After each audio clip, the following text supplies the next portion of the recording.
يا ربي صل على المختار طه البشير واغفر لنا كل زله وامحنا في النظير يا ربي صل على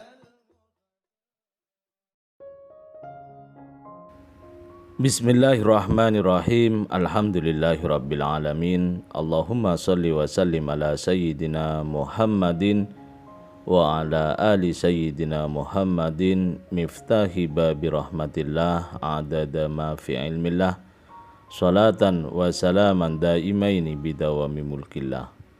Assalamualaikum warahmatullahi wabarakatuh. Sahabat online yang dirahmati Allah, alhamdulillah kita bisa berjumpa kembali.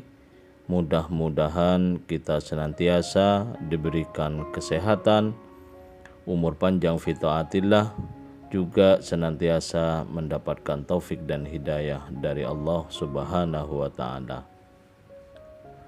Pada pertemuan kita kali ini, mari kita ngaji bareng Habibana Novel bin Muhammad Al-Idrus tentang kebahagiaan dan kenikmatan letaknya di hati. Jadi ada satu hal yang perlu dimengerti oleh manusia. Mudah-mudahan kita termasuk manusia, amin. Bahwasanya uang itu bukan segala-galanya. Ya, uang itu bukan segala-galanya. Nikmat itu bukan pada pandangan mata, bukan pada yang didengar oleh telinga, bukan pada yang tercicipi oleh lidah, bukan pada yang tersentuh oleh alat-alat yang digunakan untuk menikmati, bukan. Tapi nikmat itu adalah sesuatu yang Allah letakkan di dalam hati. Itulah nikmat yang hakiki, sesuatu yang Allah letakkan dalam hati. Jadi sebetulnya maha adil Allah Subhanahu wa taala. Kalau nikmat itu letaknya di mata, maka bagaimana nasibnya saudara kita yang tunanetra? Kalau nikmat itu letaknya di telinga, maka apalah jadinya saudara kita yang tunarungu? Kalau nikmat itu letaknya di lisan, maka apalah jadinya orang yang alat pengecapnya itu rusak karena penyakit tertentu. Kalau nikmat itu letaknya pada ngobrol dengan menggerakkan bibir dan keluar konsonan suara, maka apalah artinya bagi saudara-saudara kita yang tunawicara. Kalau nikmat itu letaknya, mohon maaf, pada alat vital, maka apalah jadinya beliau-beliau yang alat vitalnya mengalami masalah. Kalau nikmat itu letaknya pada perut, maka apalah jadinya mereka yang perutnya bermasalah. Kalau nikmat itu letaknya di tangan, apalah jadinya mereka yang enggak punya tangan. Kalau nikmat itu letaknya di kaki, apalah jadinya beliau-beliau yang diberi ujian enggak punya kaki. Tapi karena Allah Maha Adil, Allah enggak meletakkan nikmat itu pada alat-alat itu, enggak. Nikmat itu sama Allah diletakkan di dalam hati. Nikmat diletakkan di dalam hati. Jadi siapapun dari hambanya Allah Subhanahu wa taala ini, kalau mengenal Allah, kalau kenal sama Allah, walaupun dia tunawicara, walaupun dia tunarungu, walaupun dia tunanetra, walaupun dia lumpuh enggak bisa berbuat apa-apa, tapi kalau hatinya kenal Allah Subhanahu wa ta'ala, maka ia akan hidup dalam nikmat, karena nikmat itu bukan bersentuhan dengan makhluk, tapi nikmat itu adalah bisa mengenal yang maha memberi nikmat. Bib, mumet bib. Kalimatnya kok rodok dukur gitu ya. Ya udah, kalau agak tinggi kita pendekkan. Mudah-mudahan bisa yang ngomong paham, yang dengar juga paham, ya. Boleh saya nanya, yang sudah nikah coba angkat tangan.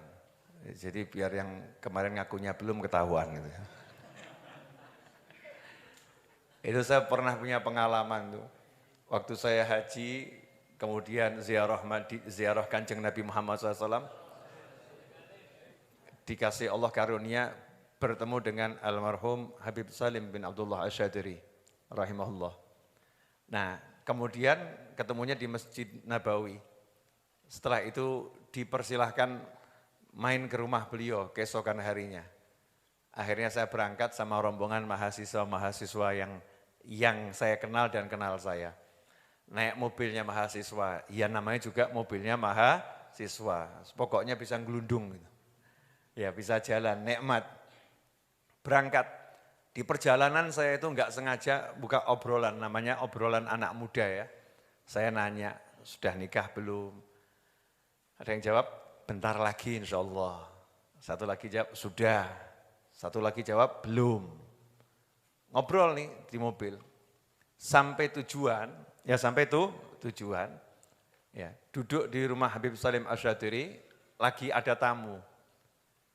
Tamunya pulang semua, kami nunggu memang biar pulang semua, baru kami anak-anak muda, saya anak muda loh ya. Kami anak-anak muda, maju, tidak ada orang lain mendekat terus diajak bicara. Kalimat yang disampaikan Habib Salim bin Abdullah Asyadiri sama persis dengan apa yang saya sampaikan di mobil. Kamu sudah nikah belum? Pertanyaan yang sama, dijawab, ya insya Allah bentar lagi Habib. Ya sudah khidbah, tinggal nikah. Kamu sudah nikah belum? Ditanya satu orang lagi. Sudah Habib, alhamdulillah. Kamu sudah nikah belum? Nah ini yang ditanya ini, tadi waktu di mobil kami tanya jawabannya belum. Begitu yang nanya Habib Salim Asyadiri, kamu sudah nikah belum? Gak wani goroh. Kamu sudah nikah belum? Sudah Habib gitu ya. Akhirnya jujur, temannya noleh semua, ternyata diam-diam dia sudah menikah. Selama ini ngakunya belum nikah. Maka saya mau nanya sekali lagi, yang sudah nikah coba angkat tangan. Ya. Ini yang udah nikah ya. Saya mau nanya buat yang sudah nikah. Ya, dulu sebelum nikah, pengalaman Anda sebelum nikah, pilih mana? Dikirimi hadiah oleh calon pasangan atau duduk bersama calon pasangan, jujur. Misal ya, dikirimi kue sama calon pasangan, seneng enggak? Ya seneng ya. Tapi pilih mana? Duduk bersama calon pasangan, enggak ada kue. Ayo jujur toh, jujur. Jujur. Udah masa-masa rusak itu ya perlu diistighfari gitu ya. Masa-masa rusak perlu diistighfari. Tapi kita mau ambil itu jadi ilmu, ambil jadi ilmu. Jadi pilih mana? Dikirimi kue atau diajak duduk tanpa kue? Ayo dong ngomong yang banter sih Dik. Duduk tanpa kue, Masya Allah. Jadi yang dicari kuenya atau teman yang ngirimi kue? Yang ngirimin kue. Jadi pilih mana? Kenal kuenya atau kenal yang ngirimi? Kenal yang ngirimi. Terus kalau ada orang ngomong begini, kamu coba silahkan milih.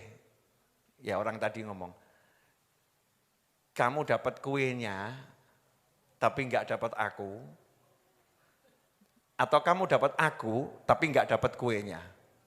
Jawabanmu apa? Ya rodok romantis titik ngono lho ya. Mendapatkanmu adalah segala-galanya bagiku. Gitu loh ya. Betul, betul.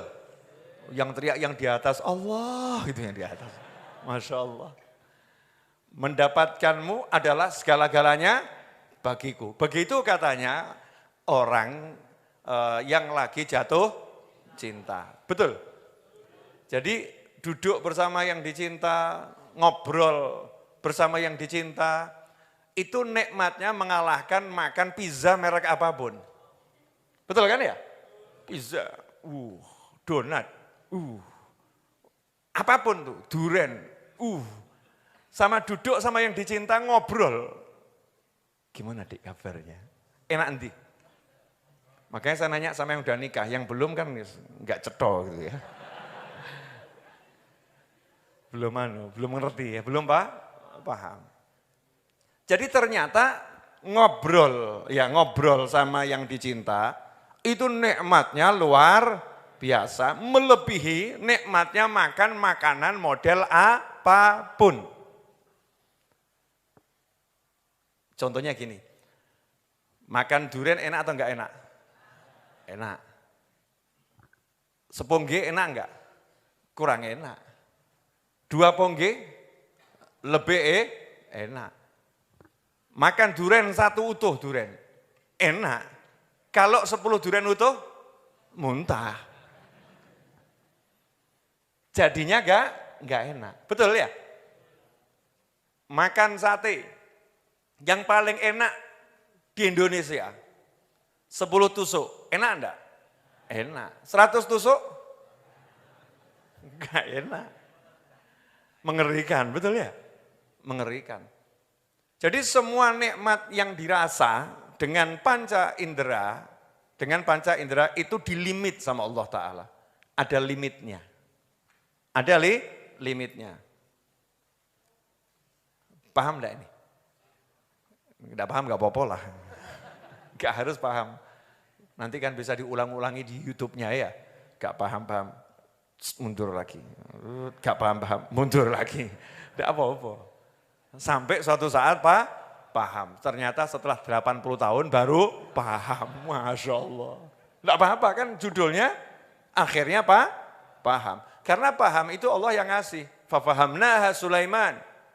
Kata Allah Ta'ala, kami berikan pemahaman kepada Nabi Sulaiman alaihissalam sesuatu yang belum dipahami oleh Nabi Dawud alaihissalam. Padahal sama-sama Nabi, yang satu ayah, yang satu anak. Tapi tingkat pemahamannya dalam satu kasus itu berbeda. Siapa yang kasih? Allah Subhanahu wa Ta'ala.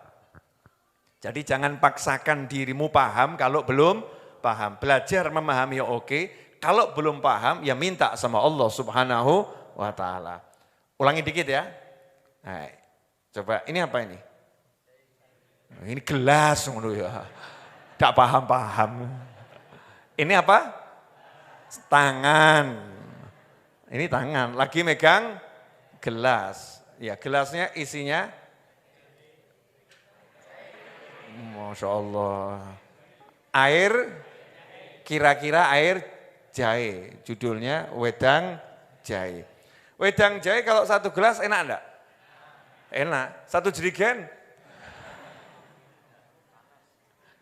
Mohon maaf saya harus ngasih contoh banyak, tak ulang-ulangi terus. 1 jerigen enak enggak? Semakin lama semakin hilang enaknya, betul? Mata ini. Mohon maaf ya. Melihat seseorang ganteng, ya sekilas enak, semenit enak, coba 1 hari mbok depi, gak enak. Namanya jadi bosen. Telinga, dengar lagu merdu, merdu. Kamu dengarkan lagu yang sama itu 1 hari. Jadi merdu atau jadi tidak enak? Nah, enak. Jadi biasa-biasa saja. Betul? Gaharu. Harum aromanya. Aromanya harum. Tapi kalau kamu bakar terus itu, lama-lama kamu mencium harumnya atau kepelepekan? Kepelepekan ya. Jadi semua nikmat yang menggunakan fisik, fisik itu dilimit. Ada limitnya. Tapi nikmat yang menggunakan hati, aneh. Aneh. Mohon maaf ya, saya kasih contoh yang nyata boleh? Awakmu gitu, gak cetha. Kalian ini loh. Setiap Jumat malam Sabtu lah ngapain datang ke sini? Kok gak bosen-bosen? Betul kan ya? Cari kopi? Enggak, walaupun iya gitu.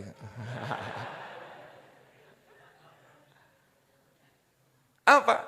Duduk bareng ini loh, duduk bersama ini suatu nikmat yang luar biasa. Jadi yang kita rasakan gak ada bosan-bosannya, duduk bersama mendengarkan ilmu. Walaupun ilmunya itu mungkin sama, mungkin diulang-ulang, tapi rasanya gak pernah sama. Kan gak bosan, aneh gitu.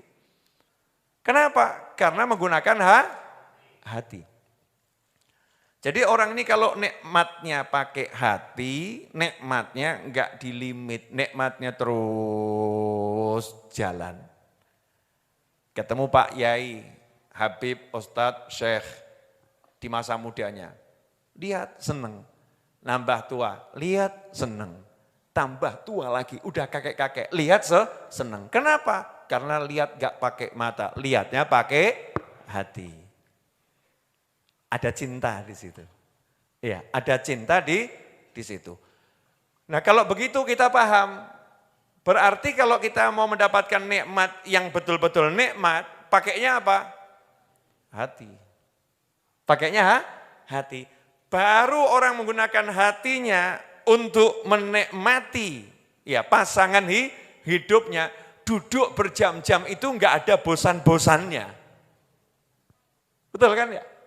Enggak ada bosannya karena menggunakan hatinya. Nah kalau dinaikkan duduk bersama dengan orang-orang soleh berjam-jam berhari-hari nikmatnya enggak ada habisnya. Nah kalau dinaikkan lagi duduk bersama Kanjeng Nabi Muhammad SAW. Masya Allah. Apa ada habisnya nikmatnya? Enggak ada. Nikmatnya enggak ada habisnya, nikmat terus. Kalau dinaikkan lagi, nah ini sudah mentok ini. Hatinya melalui Nabi Muhammad SAW dikenalkan Allah Subhanahu Wa Taala. Kenal Allah. Apakah ada yang bisa menghalangi nikmat Allah nyampe ke hatinya? Makanya orang-orang soleh, kalau kita kan masih soleh, salah, soleh, salah, soleh kita, alhamdulillah ya. Iya kan makamnya naik turun. Alhamdulillah. Nah kalau orang-orang soleh itu, Masya Allah. Setiap melihat apapun, bisa melihat penciptanya. Nanti kalau saya bilang setiap melihat apapun, melihat Allah, masuk gitu Allah. Ya. Maksudnya melihat apapun, melihat yang menciptakan adalah Allah Subhanahu Wa Ta'ala. Terus seneng gitu. Ya seneng. Saya nih contoh sepele. Sebetulnya lihat orang ngaduk semen buat Habib Novel tuh enaknya di mana? Ngaduk semen. Enaknya apa nonton ngaduk semen gitu ya. Lain kalau lihat laut gitu ya. Lihat gunung, semen diaduk. Ya semen diaduk. Orang lepoh plak, ngaji. Duduk berjam-jam tak tonton gitu. Apakah saya melihat semennya? Enggak. Apakah saya melihat tangannya orang yang ngaji? Enggak. Apakah saya lihat temboknya? Kurang kerjaan. Ya kurang kerjaan. Tapi yang saya rasakan adalah saya melihat orang-orang yang melakukan semua ini untuk membangun majelis karena Allah Ta'ala. Saya melihat orang-orang yang ngangkat batu dari pagi sampai pagi. Ya. Enggak istirahat kecuali sholat dan makan sedikit, batunya besar-besar untuk nguruk nguruk sesuatu yang digunakan majelis. Saya melihat orang-orang yang hatinya itu yang diingat Allah Subhanahu Wa Ta'ala. Sehingga saya melihat pemandangan yang indahnya luar biasa. Sehingga saya berkata, kalau di surga itu nikmatnya seperti ini cukup. Pripun? Padahal swarga kayak macam-macam tuh ya. Nikmatnya surga itu kan macam-macam. Nah makanya saya heran, kasihan sama orang yang baru dapat nikmat itu kalau pergi naik pesawat ke luar negeri. Baru dapat nikmat. Saya kasihan sama orang yang dapat mau dapat nikmat itu ya, harus melancong keluar kota. Padahal nikmat itu ketika Allahu Akbar, itu nikmatnya luar biasa. Ngapain? Ketemu Allah Subhanahu Wa Ta'ala, ngobrol sama Allah Subhanahu wa ta'ala. Itu nikmat yang paling besar. Kalau setelah itu pergi ke luar negeri, pergi ke luar kota, buat dia ya nikmat. Tapi itu nikmat biasa-biasa saja. Enggak perlu aku untuk mendapatkan nikmat, capek-capek harus kemana-mana. Karena Rasul bersabda, arihna biha ya Bilal, atau arihna bis salah ya Bilal, atau kama qala sallallahu alaihi wa alihi wasallam. Rasulullah bersabda, wahai Bilal, tolong jadikan aku rehat, fresh dengan sholat. Jadi Kanjeng Nabi itu kalau pengen tambah fresh, beliau tuh selalu fresh. Beliau SAW selalu fresh. Kalau pengen tambah fresh, Bilal suruh cepat-cepat komat, ayo komat, arih Nabi sholat. Saya pengen sholat. Sementara kita kalau sholat, fresh. Ya, sholat lagi, baru adzan. Sudah adzan lagi. Sholat dibuat sehari 5 kali, kita pusingnya luar biasa. Na'udzubillah min dzalik. Beban, sholat masih jadi beban. Sementara kalau orang udah pakai hatinya, sholat itu kenikmatan yang Masya Allah. Untuk dapatnya gak perlu capek. Hati. Yang dipakai adalah hati. Nah karena Alhamdulillah kita telah menyimak penjelasan dari beliau. Semoga ilmu yang telah kita peroleh ini dari Habibana Novel bin Muhammad Al-Idrus menjadi ilmu yang bermanfaat bagi kita, keluarga dan anak cucu kita. Kenikmatan atau kebahagiaan yang tanpa limit atau tanpa batas akan terus-menerus kita rasakan adalah kebahagiaan yang bersumber dari hati yang bersih. Semoga oleh Allah Ta'ala kita beserta anak keturunan kita dijadikan hamba-hamba yang soleh, yang selalu berzikir dan bersyukur kepada Allah Ta'ala, selalu diberikan kenikmatan-kenikmatan di dalam tiap beribadah, kenikmatan dalam tiap berkhidmah. Amin ya rabbal alamin. Wallahu a'lam bisawab. Semoga barokah dan manfaat. Assalamualaikum warahmatullahi wabarakatuh.